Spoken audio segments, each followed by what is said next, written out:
Blood looked surprisingly dull on white silk. That was the first thing I realized when the gunfire started. 10 minutes earlier, I was standing in a supply closet, listening to my fiancé grunt against my maid of honor. Now, I was standing at the altar with a man whose name was whispered in alleys and boardrooms with equal terror. I didn't marry for love. I married for revenge, a cancelled debt, and because I had absolutely nothing left to lose. Sweat prickled at the nape of my neck, trapped beneath layers of stiff tulle and suffocating lace. The bridal suite in the basement of St. Jude's smelled of aerosol hairspray, stale lilies, and the sour tang of anxiety. My dress, a $10,000 monstrosity my future mother-in-law had bullied me into buying, weighed at least 20 pounds. The boning in the corset dug into my ribs with every shallow breath. I hated it.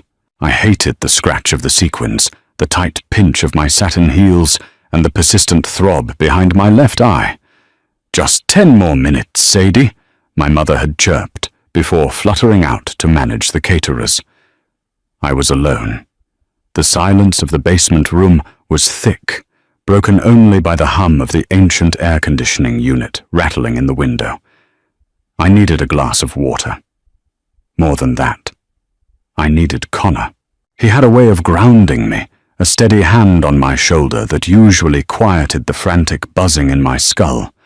I hoisted the heavy skirts, the fabric rustling like dry leaves, and slipped out of the suite. The hallway was dim, the fluorescent lights buzzing with a sickly yellow glow. I turned the corner toward the groomsman's dressing room. I didn't hear words at first. I heard the wet, rhythmic slap of skin against skin. I stopped. My breath caught in my throat, a dry, ragged snag. The sound was coming from the janitor's closet, a heavy wooden door left cracked open by an inch. I didn't want to look. My brain, primitive and desperate, screamed at me to turn around, to go back to the smell of stale lilies, and pretend the hallway was empty. But my feet, encased in those agonizing satin heels, moved forward. I leaned closer to the crack. The air seeping out of the closet hit my face. It was warm. It smelled of bleach, damp mop strings, and Connor's signature cologne, a sharp, woody scent mixed with bergamot. Beneath it, cloying and cheap, was the undeniable artificial strawberry of Mia's body lotion. Maya, my maid of honor. "Connor," a voice whimpered. It was a high, thin sound. "Shh," Connor panted.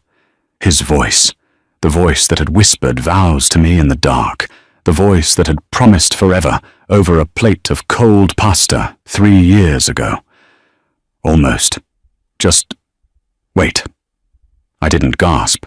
I didn't burst through the door screaming. The movies lie to you about betrayal.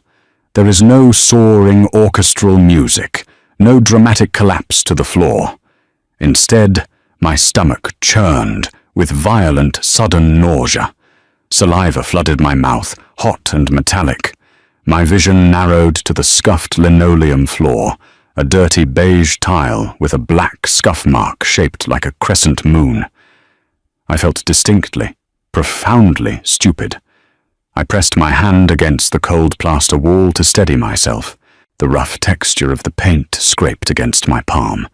I could hear the rustle of clothing, the metallic clink of a belt buckle hitting the aluminum bucket inside the closet. "We have to go," Mia whispered, breathless, frantic. "She's going to be looking for you." "Let her wait," Connor muttered. I backed away. My heels were completely silent on the linoleum. I didn't run. I walked, methodically, putting one foot in front of the other, back to the bridal suite. I closed the door behind me and locked it with a sharp, heavy click. I walked over to the full-length mirror. Sadie, the bride. My lipstick was a perfect, muted rose. My hair was pinned in an intricate, unyielding twist. I looked exactly like the woman I was supposed to be, yet I felt entirely hollowed out, a gutted fish left on a dock. A single tear spilled over, hot and stinging, dragging a thick, black line of waterproof mascara down my cheek. I didn't wipe it away. I let it ruin the makeup. I let it stain the pristine surface of the facade. Someone knocked on the door. "Sadie? Honey, it's time." I stared at the mirror for 5 more seconds. The nausea ebbed, replaced by a cold, settling numbness. It was a heavy, dark thing, anchoring me to the floor. I grabbed a tissue, spat on it, and aggressively scrubbed the black streak from my cheek. It left a raw, red smear behind. "Coming," I said. My voice sounded flat. "Dead." I unlocked the door. It was time for a wedding. The organ music swelled, a suffocating, booming vibration that rattled the stained glass windows of the church. My father linked his arm through mine. He was sweating, his hand clammy through the thin fabric of his rented tuxedo.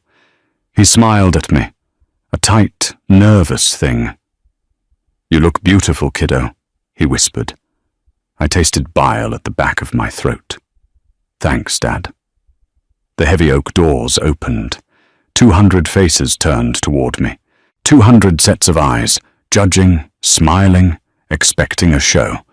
The air in the sanctuary was stifling, thick with the scent of burning wax, expensive perfumes, and the collective body heat of the crowd. I looked down the long aisle. The red carpet looked like a tongue rolling out to swallow me whole. At the end of it stood Connor. His tuxedo fit him perfectly. His sandy hair was swept back. He smiled when he saw me, a soft, practiced expression of awe. It was the same smile he used when he managed to close a difficult sale at the dealership. Next to him, a few feet away, stood Mia. Her blush-pink dress clung to her hips.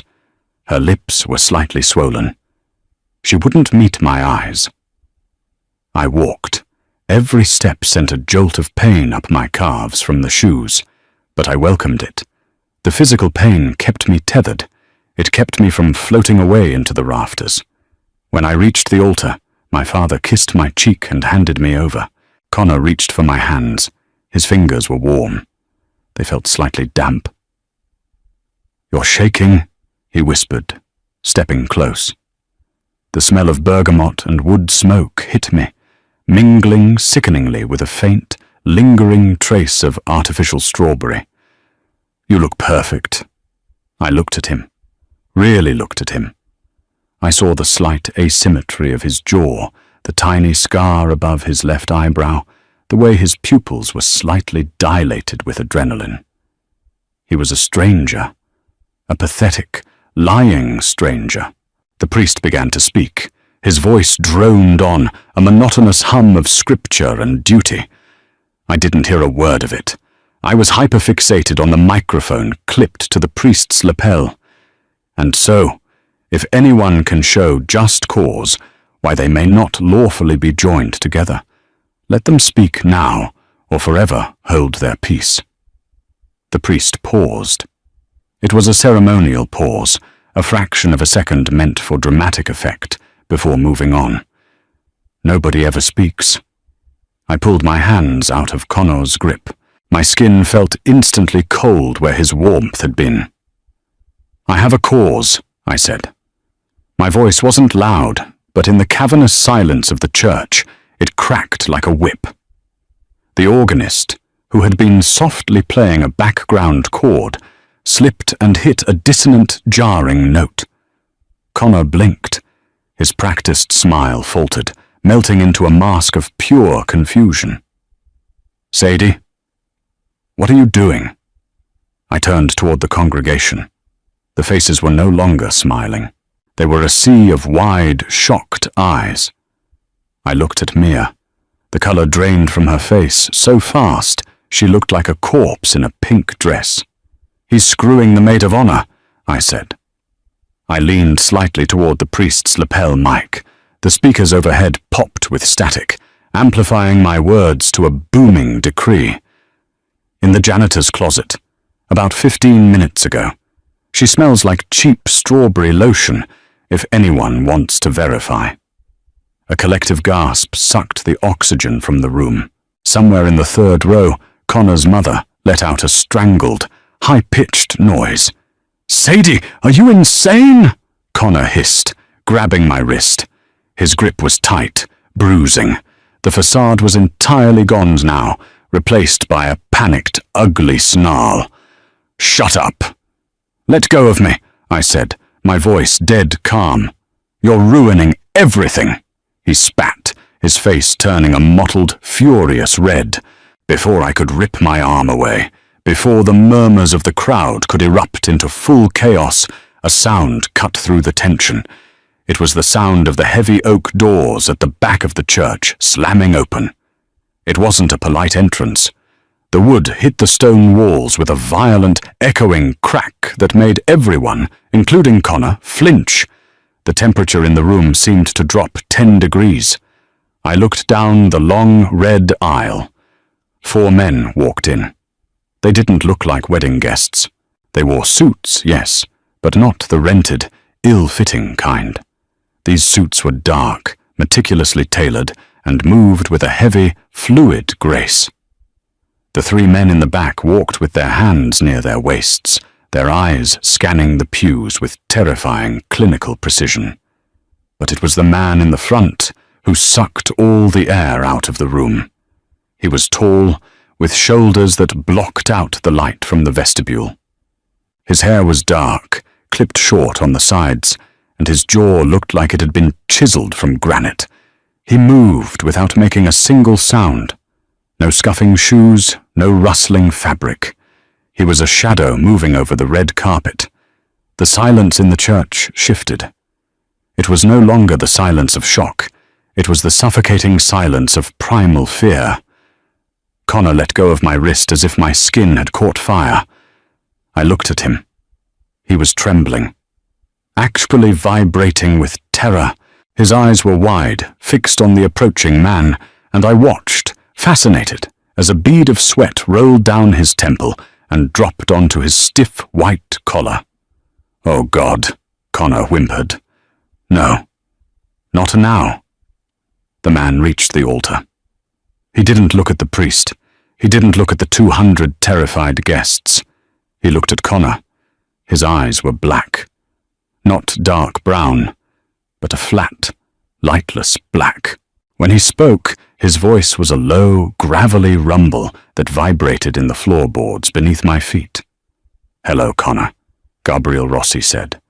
"I believe you owe me something." The priest had backed away, pressing himself flat against the marble altar, as if hoping to blend into the stone. Gabriel Rossi didn't even acknowledge him. He stood in the center of the sanctuary, casually adjusting the cuffs of his immaculately tailored midnight blue suit. The faint metallic click of his platinum cufflinks sounded unnaturally loud. "Gabriel," Connor choked out. His voice cracked, high and pathetic. I have the money. I just need a few more days. The wedding, the gifts. I was going to pay you tomorrow." Gabriel tilted his head a fraction of an inch. A sharp, cynical smirk touched the corner of his mouth. It wasn't a smile. It was a blade. "Tomorrow," Gabriel repeated. The word rolled off his tongue, slow and mockingly thoughtful. "You stole $3 million from my shipping ledger, Connor. You filtered it through a shell company in the Caymans, bought yourself a very nice sports car, and I assume paid for this rather ostentatious circus." Gabriel gestured vaguely to the floral arrangements. "You don't have $3 million in envelopes on the gift table?" A woman in the front row, my aunt, let out a soft, terrified sob. One of Gabriel's men in the back simply turned his head toward the sound, and the sobbing choked off instantly into a breathless silence. I stood there in my heavy, suffocating dress, watching the man I was supposed to marry crumble into a weeping, trembling mess. The numbness inside me deepened, solidifying into a strange, crystalline clarity. My life was a wreckage, a smoking crater. And yet, I couldn't look away from Gabriel. He smelled of rain on hot asphalt and something expensive, sharp and metallic. It was a dangerous scent. "Please!" Connor begged, dropping to his knees. The sharp crease of his tuxedo pants broke. He clasped his hands together. "Please, Mr. Rossi, I'll get it. I'll sell the car. I'll sell the house." "The house is mortgaged to the hilt," Gabriel said, sounding profoundly bored. "The car covers a fraction." "No, Connor. You are entirely bankrupt, morally and financially." Gabriel finally shifted his gaze. He looked at me. His dark eyes swept over me, a slow, clinical appraisal. He took in the ruined mascara on my cheek, the rigid posture of my shoulders, the tight grip of my fists at my sides. He didn't look at me with pity. He looked at me like a strategist evaluating a piece on a chessboard. "I heard your announcement," Gabriel said to me, his tone shifting. It was smoother now, quieter, meant only for the two of us despite the crowd. A bold move, exposing him at the altar. I respect a woman who prefers to burn the house down rather than live in the ashes. I swallowed the dry lump in my throat. I refused to shake. "He burned it down. I just handed out the matches." A genuine spark of amusement flared in Gabriel's dark eyes. "Pragmatic." He turned his attention back to the pathetic heap that was Connor. "Stand up, you miserable worm." Connor scrambled to his feet, swaying slightly. "I am going to take everything from you, Connor," Gabriel said, his voice dropping to a lethal whisper. "I am going to take the car. I am going to take the house. I am going to strip your accounts, ruin your credit, and ensure you spend the rest of your miserable life looking over your shoulder." Gabriel paused, letting the terror marinate. Then he looked back at me. "But I have an immediate problem," Gabriel continued, his eyes locked on mine. "My grandfather is a traditional man. He holds the keys to a vast network of family trusts. He refuses to hand over full control of the eastern ports until I am settled, married, a family man." Gabriel let out a short, humorless breath. "I have no time for courtships, and I despise the women who circle my world looking for a payday." I stared at him, the gears in my exhausted brain slowly grinding together. "What are you saying?" "I need a wife." "Immediately," Gabriel said. He stepped closer. The heat radiating off him was intense, grounding. "You need to salvage this absolute disaster of a day, and frankly, you look like a woman who could use a little vengeance." "You want to marry me?" I stated. It wasn't a question. It was absurd. It was insanity. Connor let out a strangled gasp. "You can't—" "Silence!" Gabriel snapped, not even looking at him. Connor clamped his mouth shut, his teeth audibly clicking together. Gabriel focused entirely on me. "A business transaction. 1 year, you play the part of the devoted wife at family functions. In exchange, I pay off whatever debts this fool left you with. I ensure you are financially independent for the rest of your life, and I provide you with the distinct pleasure of watching me ruin the man who humiliated you." My heart hammered against my ribs, a frantic, bruised bird trapped in a cage. I looked at Connor. He was staring at me with wide, pleading eyes, silently begging me to say no, to save him, to act like the good, compliant girl he thought he had manipulated. I looked at Mia, still frozen near the altar, trembling in her pink dress. Then I looked at Gabriel. There was no warmth in his offer. There was no romance. It was cold, hard, and entirely transactional. He was a monster in a tailored suit, but I was done being the victim. If I was going to be dragged into hell today, I might as well hold the devil's hand. 1 year, I said, my voice shockingly steady. Gabriel's lips curved into a dangerous, breathtaking smile. 1 year. He held out his hand. It was large, the knuckles slightly bruised, a heavy silver ring gleaming on his index finger. I didn't hesitate. I reached out and placed my hand in his. His grip was firm, warm, and entirely unyielding. Gabriel looked over my shoulder at the terrified priest. "Father," he said, the command echoing off the stone walls. "Skip the homily. Let's get to the vows." Father Thomas looked as though he might swallow his own tongue. He was a small, fragile man, and his knuckles were completely white where he gripped the edges of his leather-bound Bible. He looked at Gabriel, then at me, and finally at Connor, who was still on his knees, weeping silently into his hands. "The vows," Gabriel prompted. His voice was not loud, but it carried a terrifying edge of impatience. Yes. Yes, of course," the priest stammered. He didn't bother opening the book. He swallowed hard, his Adam's apple bobbing in his thin throat. "Do you, Gabriel? Rossi, take this woman!" "Sadie," I supplied.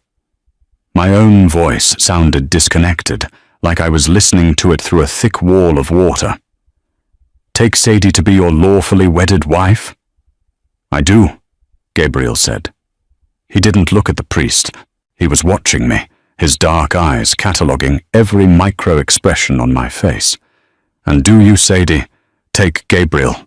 The priest faltered. "I do," I interrupted.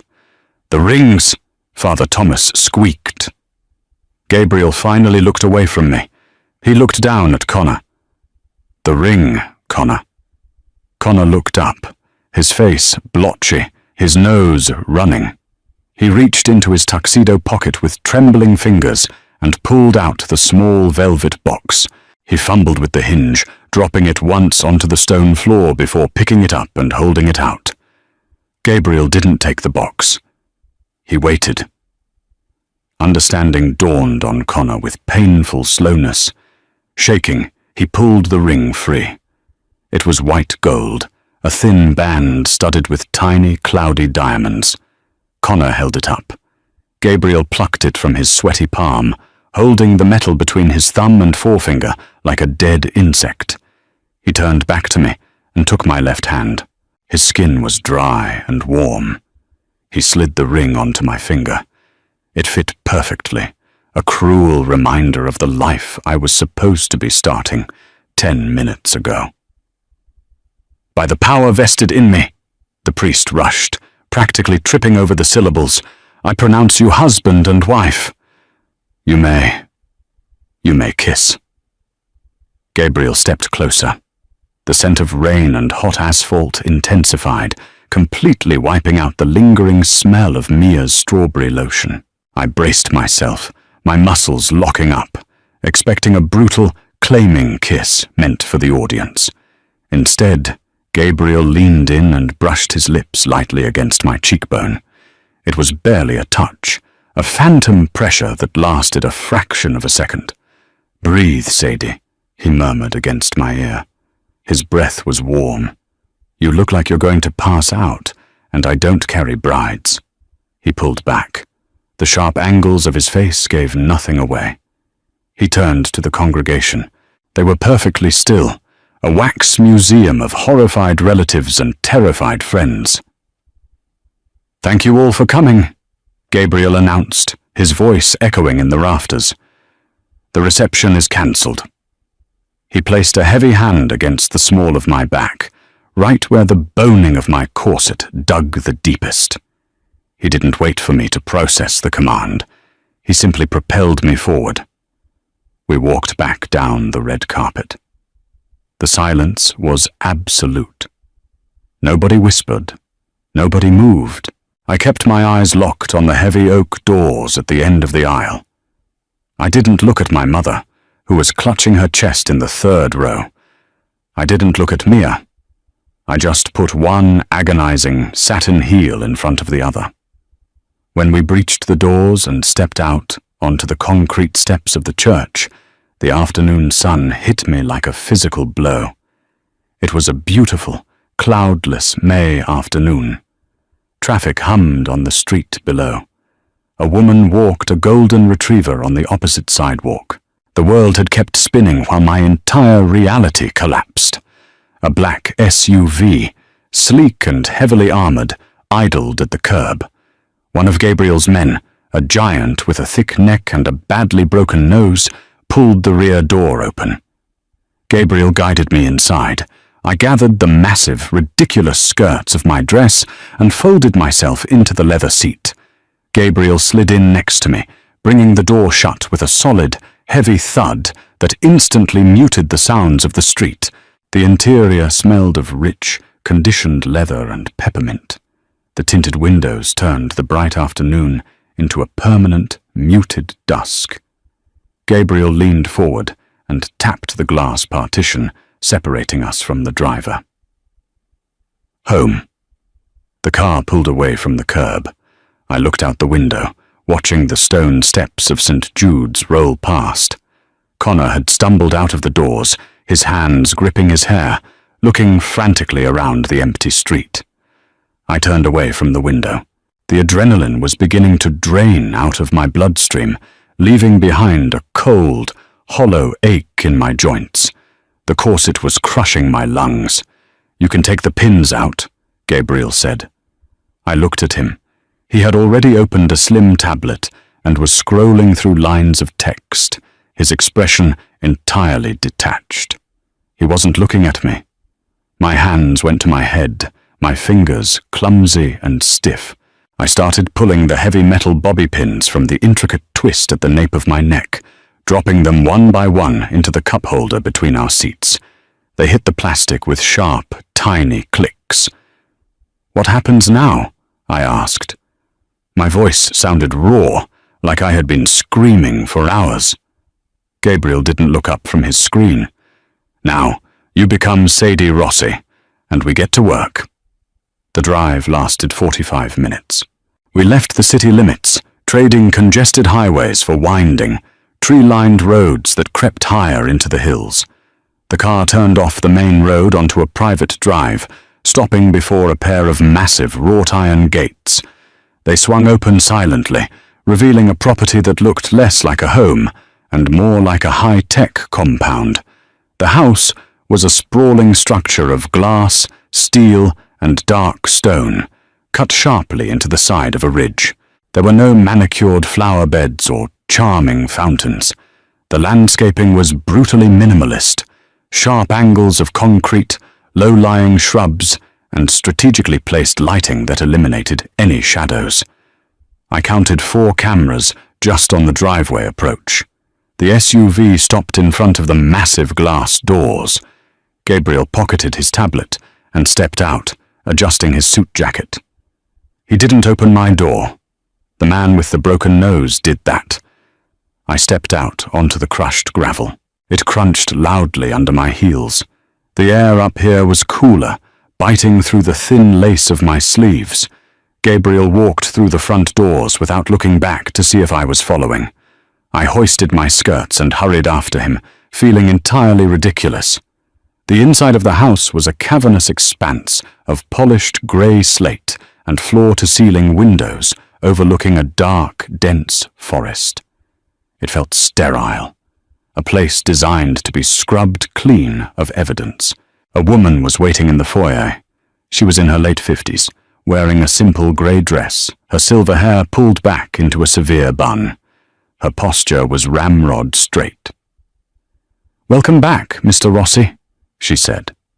Her voice was flat, betraying absolutely zero surprise at the fact that he had left the house 2 hours ago single and returned with a woman in a wedding dress. "Martha, this is Sadie," Gabriel said, tossing his keys onto a marble console table. "She will be staying in the primary suite. Have someone bring her things from her apartment by tomorrow morning." "Very well," Martha said, her eyes finally flicking to me. She gave me a curt, measuring nod. "Mom." "Gabriel," I said, the name feeling strange and metallic on my tongue. My apartment is... Connor's name is on the lease. He has the keys. Gabriel stopped at the base of a floating glass staircase. He looked back at me, a flicker of genuine irritation crossing his face. I am aware of where you lived. By the time my men get there, Connor will not be a problem. Martha will show you up. I have calls to make. He turned and disappeared down a long hallway, leaving me standing in a puddle of white silk in the middle of his fortress. Martha gestured to the stairs. "If you'll follow me, ma'am." I followed her. My calves were burning. The primary suite was at the end of the second-floor corridor. It was massive, dominated by a king-sized bed with dark, charcoal linens and a wall of windows offering the same unbroken view of the pines. There were no personal touches, no photographs, no books, no knickknacks. It looked like a luxury hotel room meant for an assassin. "The master bath is through there," Martha said, pointing to a frosted glass door. "I will bring you some water." She left, pulling the heavy door shut behind her. I was alone. The silence in the room was absolute, insulated by thick, soundproof glass. I walked over to the bed and sat down. The mattress barely yielded beneath my weight. I looked down at my hands. The cheap diamond ring Connor had bought me, the one Gabriel had forced onto my finger, was catching the recessed lighting, throwing off pathetic little glints of light. The dam broke. It wasn't a graceful, cinematic cry. It was an ugly, violent heave that ripped out of my chest, doubling me over. I gasped for air, my hands clutching the stiff tool of my dress. 3 years. 3 years of compromise, of listening to Connor's complaints about his boss, of cooking his favorite meals, of planning a life down to the color of our imaginary kitchen cabinets. All of it a lie, unraveling in a closet that smelled like bleach and Mia's sweat. I cried until my ribs physically ached, until the mascara I hadn't managed to scrub off was burning my eyes. When the tears finally stopped, they left behind a bone-deep exhaustion. I needed this dress off. I stood up and reached behind my back, my fingers digging for the tiny metal zipper hidden beneath a row of decorative pearl buttons. I couldn't reach it. The fabric was too stiff, and my arms were shaking too badly. I tugged, I twisted, I pulled until the rough lace burned my shoulders, but the zipper wouldn't budge. The bedroom door opened. Gabriel walked in, holding a glass of water. He stopped a few feet inside the room, taking in my ruined makeup, the red marks on my shoulders, and the frantic, pathetic way I was clawing at my own spine. "I can't get it off," I choked out. The humiliation was sudden and absolute. I sounded like a child. Gabriel set the water on the nightstand. He walked over to me. His heavy footsteps made no sound on the thick rug. "Turn around." I turned, presenting my back to him. I felt his fingers brush the nape of my neck, moving aside the loose, tangled strands of my hair. His touch was clinical. There was no lingering heat, no cinematic tension. He gripped the top of the zipper. "Hold your breath," he said. I sucked in a breath. He pulled the zipper down in one smooth, forceful motion. The metal teeth parted with a sharp, tearing sound. Instantly, the pressure on my ribs vanished. The corset released, and I let out a long, ragged exhale, my shoulders slumping. "Thank you," I whispered. Gabriel stepped back. "There are fresh towels in the bathroom. One of my shirts is on the counter if you need something to sleep in. We have breakfast at 7. Don't be late." I turned to look at him, holding the bodice of the dress against my chest so it wouldn't fall. He was already looking at his phone, his expression completely closed off. "Gabriel," I said. He paused, glancing up. "Why me?" I asked. The question had been rattling around in my skull since the altar. You could have paid any woman to do this. You could have hired an actress. Why step into that mess? Gabriel looked at me for a long moment. His eyes were unreadable, dark voids that seemed to absorb the light in the room. Because an actress would have hesitated, he said softly. When I walked into that church, I offered you a lit match, and you didn't even blink before you threw it. I don't need a professional, Sadie. I need someone who knows how to burn things down. He turned and walked out of the room, shutting the door quietly behind him. I woke up to the smell of black coffee and the muffled sound of a helicopter rotor fading into the distance. For 10 seconds, I stared at the ceiling, trying to remember where I was. The sheets against my skin were cool, dense, and smelled faintly of expensive laundry detergent. Then, the memories of yesterday hit me like a physical assault. The closet, the church, the contract, the tears. I sat up. I was wearing Gabriel's dress shirt.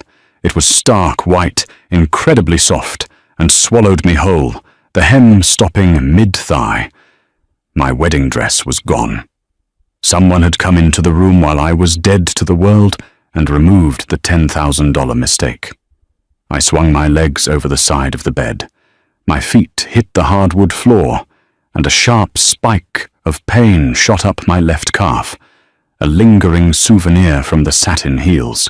I walked into the bathroom, splashed cold water on my face, and stared in the mirror. I looked terrible. My eyes were puffy and bloodshot, my skin pale and drawn. I looked exactly like a woman who had blown up her entire life on a whim. I found a pair of black leggings and an oversized grey cashmere sweater folded neatly on a chair in the corner of the bedroom. Martha's doing, no doubt. I put them on, the soft fabric a massive comfort after yesterday's armor, and headed downstairs. It was 6:55. The house was completely silent, but it felt awake. The ambient tension was thick. I found the kitchen by following the smell of bacon. It was a massive, industrial-grade space, entirely stainless steel and dark marble. Gabriel was sitting at the end of a long island counter. He was wearing a dark grey suit, minus the jacket, his tie pulled perfectly tight against his throat. He was typing on a laptop, a cup of black coffee steaming at his elbow. He didn't look up when I walked in. There is coffee in the carafe, eggs on the stove. I walked over to the counter, poured myself a mug of coffee. It was strong enough to peel paint, and sat down on a stool 3 feet away from him. The counter was cold. "Sleep well?" he asked, still looking at his screen. "Like the dead," I said, wrapping my hands around the hot mug. Gabriel hit a final key, closed the laptop with a snap, and finally looked at me. In the harsh morning light pouring through the floor-to-ceiling windows, he looked even more intimidating. There were faint, dark circles under his eyes. He slid a thick manila folder across the marble island toward me. "Your new life," Gabriel said. I opened the folder. Inside were copies of a marriage certificate, a new driver's license with the name Sadie Rossi, and a thick stack of legal documents detailing the transfer of $3 million into a trust account in my name. The sheer volume of the money made my stomach pitch. Beneath that was a dossier, 3 pages of typed notes. "What is this?" I asked, tapping the dossier. "The rules of engagement," Gabriel said, taking a sip of his coffee. "My grandfather, Arthur Rossi, is arriving in the city tonight. We are having dinner with him at his estate in Long Island tomorrow evening. You need to memorize those notes before then." I pulled the pages out. They contained details about Arthur Rossi, the hierarchy of the family business, and bizarrely, details about my relationship with Gabriel. "According to this," I said, scanning the first page, "we met in a coffee shop 6 months ago. I spilled an iced latte on your shoes." It's a believable meet-cute, Gabriel said dryly. Arthur is a cynic, but he has a weak spot for traditional romance. You will tell him you were intimidated by me at first, but my persistence won you over. You will tell him we kept it secret because you were breaking off a previous engagement, a messy one. So we're just leaning into the corner of it all? We are weaponizing the truth, Gabriel corrected. The rumor of what happened at St. Jude's yesterday is already circulating through the families. It makes you look impulsive, passionate, and fiercely protective of your pride. Arthur respects all three of those traits. I set the papers down. I looked at Gabriel, forcing myself to hold his gaze. And what happens if he doesn't buy it? What happens if he looks at me and sees exactly what this is? A business transaction to secure your inheritance? Gabriel's expression hardened. The slight, businesslike ease vanished, replaced by a cold, predatory stillness. If he doesn't buy it, Gabriel said, his voice dropping into a register that made the hair on my arms stand up. My uncle Marco will use the doubt to challenge my succession. If Marco challenges me, the eastern ports will lock down. If the ports lock down, we lose millions a week, and my associates will look for someone to blame. He leaned forward, placing his hands flat on the marble. I do not lose, Sadie, and I do not tolerate liabilities. You will convince him that you love me. You will convince him that you belong in this family. Do you understand? The reality of what I had done settled over me, heavy and suffocating. I hadn't just married a rich man to spite my cheating ex.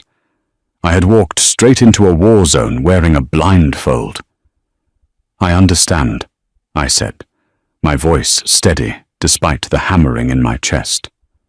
But if I'm doing this, if I am putting myself on the front lines of your family drama, I have a rule of my own. Gabriel's eyes narrowed slightly. It wasn't anger. It was curiosity. Go on. Don't lie to me, I said, tapping the folder. I will memorize your script. I will smile at your grandfather. And I will play the devoted wife. But behind closed doors, you tell me the truth about the danger I am in. No shadows, Gabriel.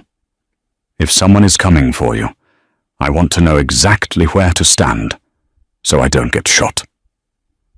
For a long, agonizing moment, the kitchen was entirely silent. Gabriel stared at me, analyzing the demand, searching my face for weakness. Slowly, the corner of his mouth twitched upward. It was a terrifying, genuine expression of approval. Deal, Gabriel said. He stood up, grabbing his laptop. Memorize the dossier. We have a fitting for you at noon. You need a dress for tomorrow night. Something that says you belong to me. He walked out of the kitchen, his heavy footsteps fading down the hall. I sat alone in the massive, cold room, staring at the fake timeline of our love story, wondering if I would survive the year. Pins scraped against my ribs. The seamstress, a small, severe woman named Beatrice, was practically vibrating with nervous energy as she adjusted the hem of the dress. She smelled of starch and peppermint mints. Don't breathe too deeply, Mrs. Rossi, Beatrice mumbled around a mouthful of silver pins. I hated the title. It felt heavy, like a lead apron they put on you at the dentist's office. The dress was oxblood silk. It didn't drape. It clung. It possessed long sleeves and a high neckline, but the back plunged entirely to the base of my spine. It was a garment designed for exactly one purpose, to make it impossible for anyone in the room to look away. It felt entirely foreign against my skin, cold and unforgiving, unlike the cozy cashmere I had discarded on the chair. Gabriel stood by the window of the fitting room, staring out at the compound's motor court. He wore a fresh suit, charcoal this time, over a black shirt with no tie. He hadn't looked at me since I walked out from behind the screen. Is the back strictly necessary? I asked, shifting my weight. My calves still ached. It feels a bit exposed. Gabriel turned. His gaze tracked from the hem of the dress, up my spine, to the tight bun Martha had wrestled my hair into. The temperature in the room seemed to drop. My Uncle Marco will be looking for a weak link tonight, Gabriel said, his voice flat. He expects me to have married a terrified, impulsive civilian. He expects you to hide. The dress tells him you have absolutely nothing to be ashamed of. He walked toward me. Beatrice hurriedly backed away, dropping a pin on the hardwood floor with a tiny tink. Gabriel stopped inches from my back. I could feel the heat radiating off him, a sharp contrast to the cold silk. His hand hovered over my bare skin before his knuckles lightly grazed the base of my spine. I flinched, my breath hitched in my throat, a purely involuntary response. "You are shaking," he murmured, his voice low, meant only for me. "I'm terrified," I admitted, staring straight ahead into the full-length mirror. In the glass, he looked like a shadow looming over my shoulder. "I'm a marketing manager from Queens. I don't know how to negotiate with mob bosses." "You don't negotiate," Gabriel said. He moved closer. The scent of rain and hot asphalt washed over me again, grounding my frantic pulse. "You sit beside me. You smile when my grandfather speaks. You ignore Marco. And if anyone asks you about yesterday, you look them dead in the eye and tell them you upgraded." He stepped back, the loss of his body heat leaving me strangely cold. "We leave in 10 minutes, he told Beatrice. "Finish it." The drive to Long Island was suffocatingly quiet. The partition in the SUV was up, isolating Gabriel and me in the dim rear cabin. Rain had started to fall, smearing the streetlights into streaks of yellow and red against the tinted glass. I spent the journey running my thumb over the cloudy diamonds of the ring on my left hand. Connor's ring. It was a glaring, cheap eyesore against the expensive oxblood silk. Gabriel hadn't replaced it. He insisted it added to the authenticity of the hasty, passionate narrative. To me, it just felt like a physical manifestation of my own stupidity. "Stop rubbing the ring," Gabriel said suddenly. He was reading reports on his tablet, his face bathed in a harsh blue glow. "You look like you're trying to summon a genie." "I'm trying to figure out how I didn't see it," I muttered, dropping my hands to my lap. 3 years. We shared a bank account. We debated adopting a dog. How did I not know he was sleeping with my best friend? Gabriel didn't look up from his screen. "People see what they want to see, Sadie. It's a survival mechanism. You wanted stability, so your brain ignored the cracks in the foundation." "That's very clinical," I snapped. My stomach was churning with a mixture of car sickness and dread. "It's practical," he replied, finally clicking the tablet off and sliding it into the leather seatback pocket. "In my world, ignoring cracks gets you killed. In yours, it gets you humiliated in a church basement. The mechanics are the same." I turned my head to glare at him, but the sharp retort died in my throat. We were pulling up to a set of gates that made Gabriel's compound look like a starter home. The stone pillars were topped with carved lions, their faces worn smooth by decades of rain. The gates swung open, and the tires crunched onto a long, winding driveway lined with ancient oak trees. The estate was a massive Tudor-style mansion. It looked old. Real money. Blood money. The SUV stopped.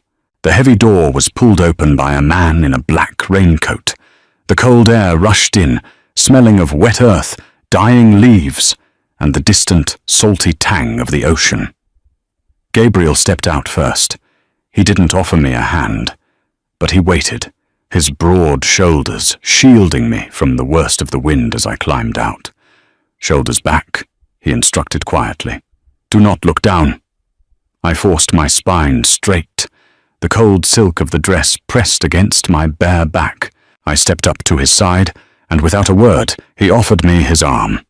I looped my hand through it. His bicep was hard as granite beneath the wool of his suit. "Ready?" he asked.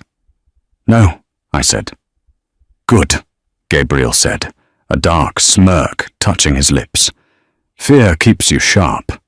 Let's go meet the family."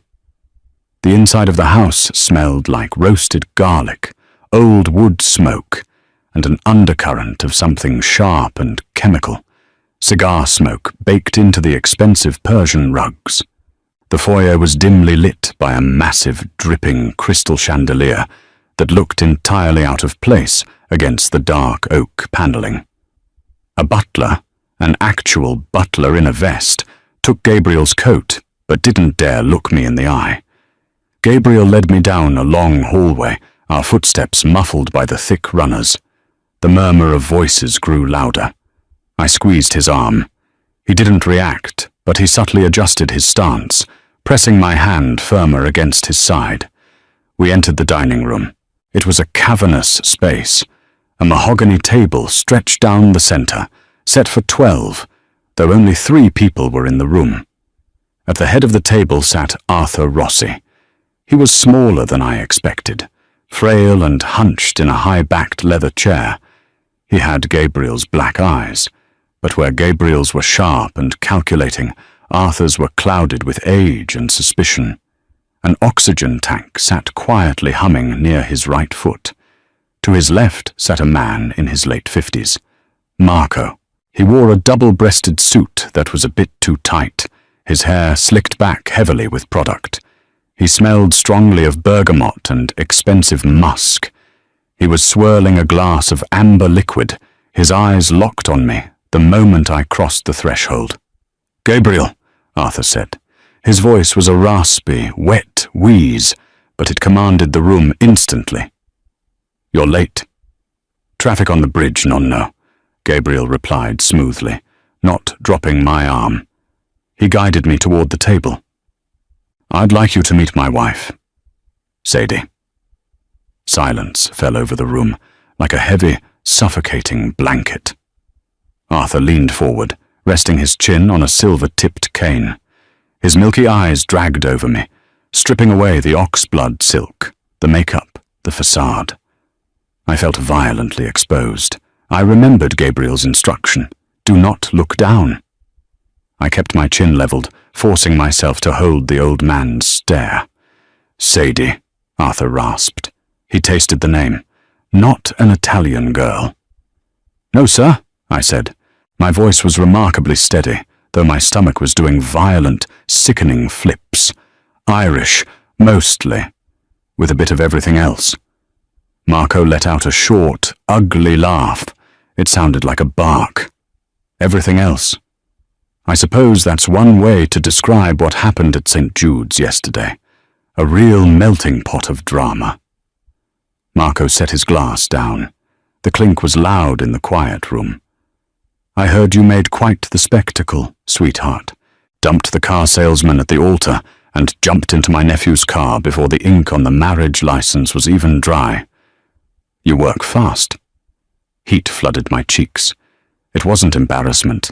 It was pure, unadulterated fury. Connor had made me a victim. I refused to let this slick, cologne-soaked mobster turn me into a punchline. I unlinked my arm from Gabriel's and stepped up to the table. I placed both hands flat on the polished mahogany and leaned slightly toward Marco.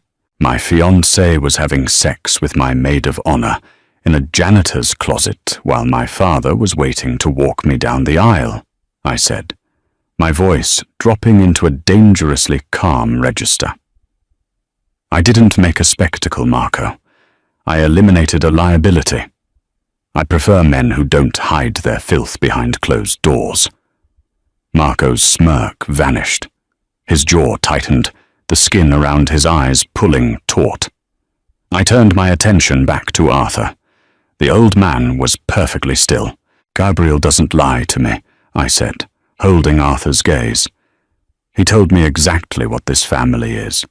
He told me the risks. I didn't marry him for his money, and I didn't marry him because I was desperate.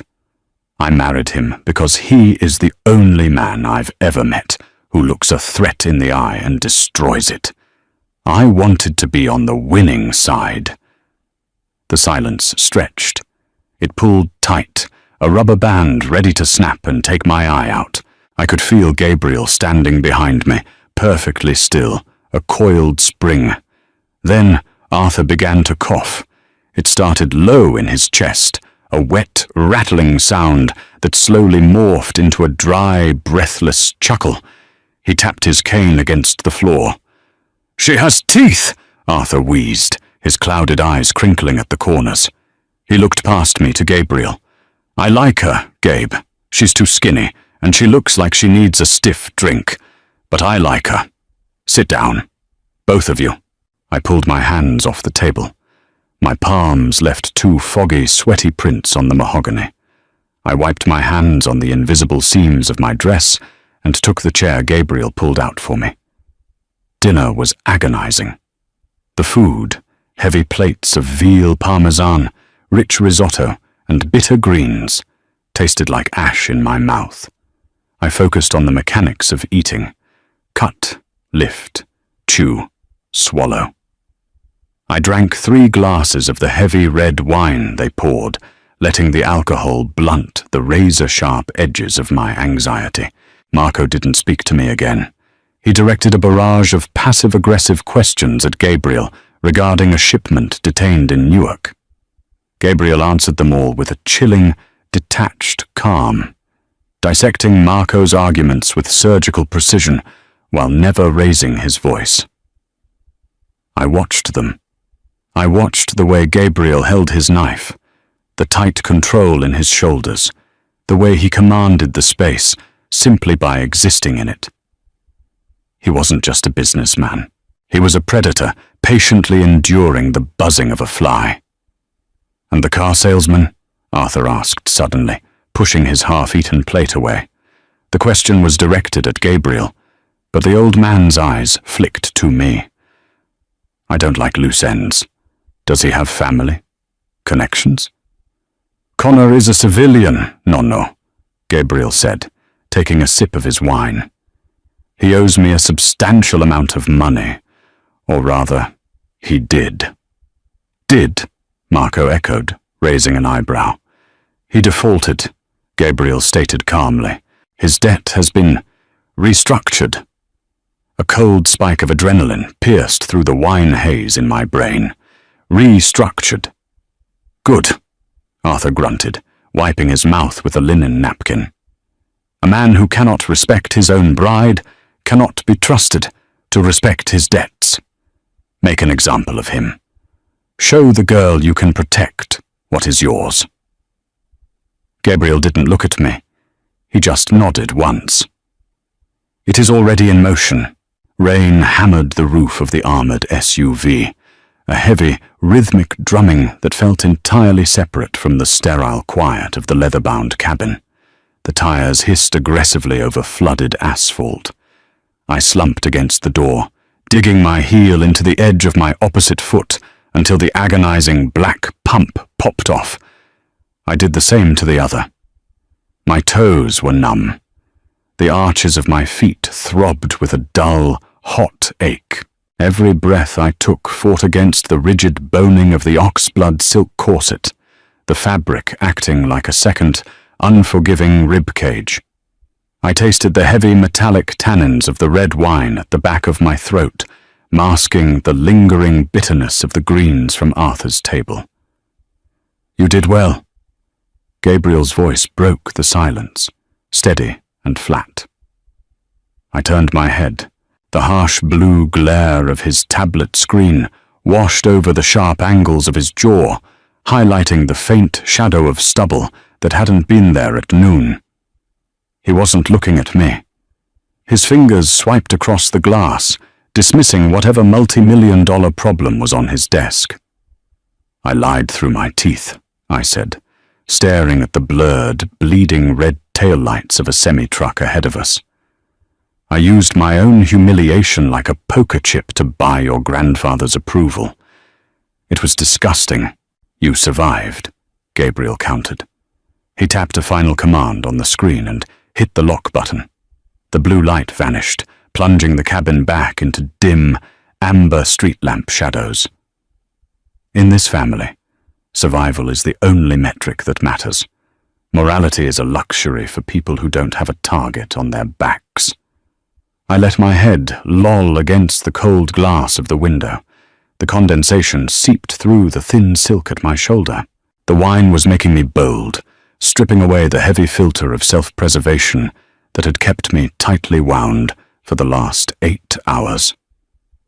My brain was a sluggish, exhausted mess, but one question kept gnawing at the edges of my consciousness. What did you do to him? Gabriel didn't ask who I meant. He didn't feign ignorance. He reached up, loosening his tie by a fraction of an inch. Connor's primary and secondary bank accounts were frozen at noon today, Gabriel said, his tone as casual as if he were reading a grocery list.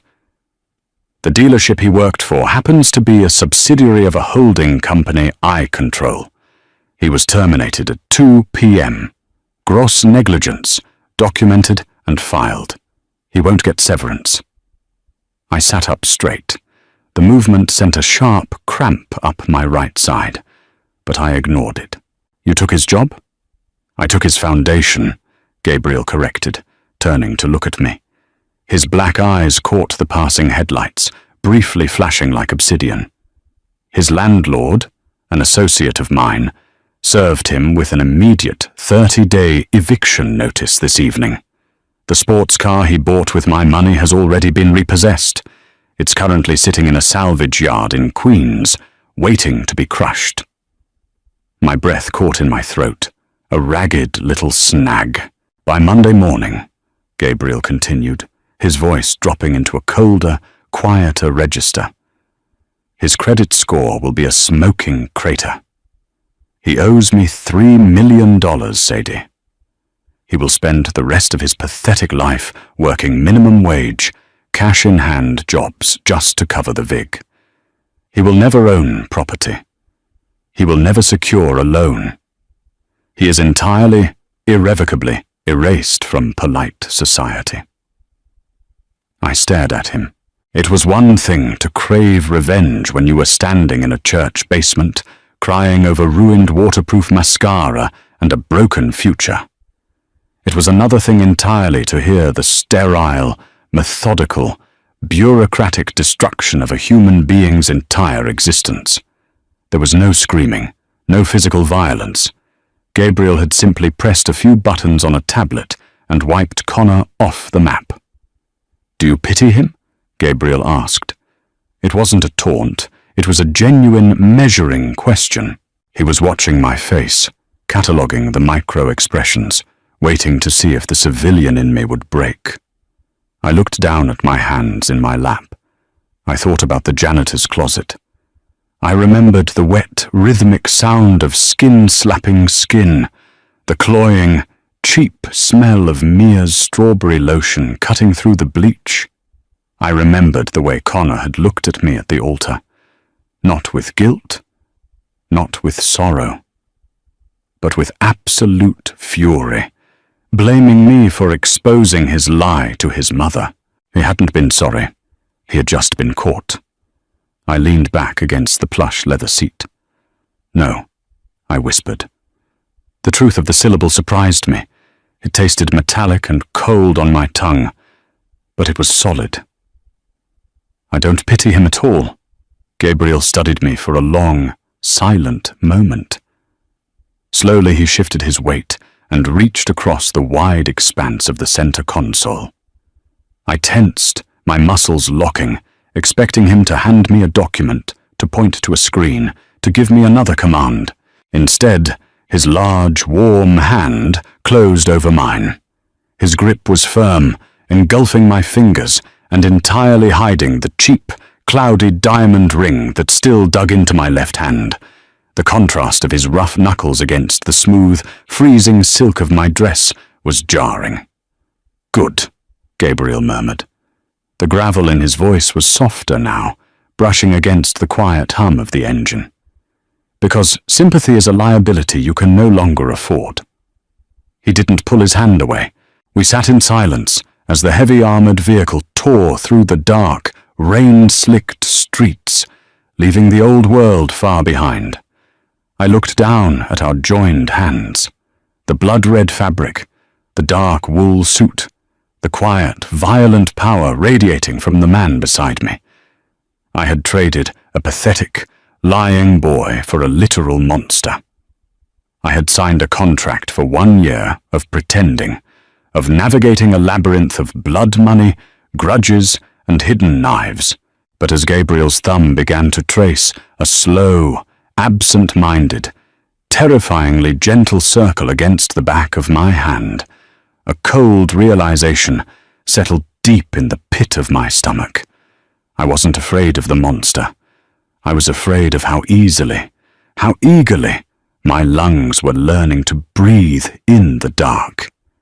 Did Sadie make the ultimate power move? Or did she just lock herself in a gilded cage? Let us know in the comments if you would have signed Gabriel's contract or walked away.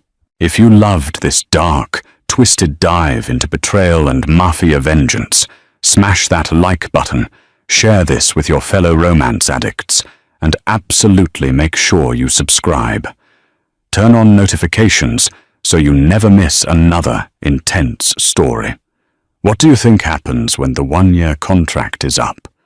Tell us below.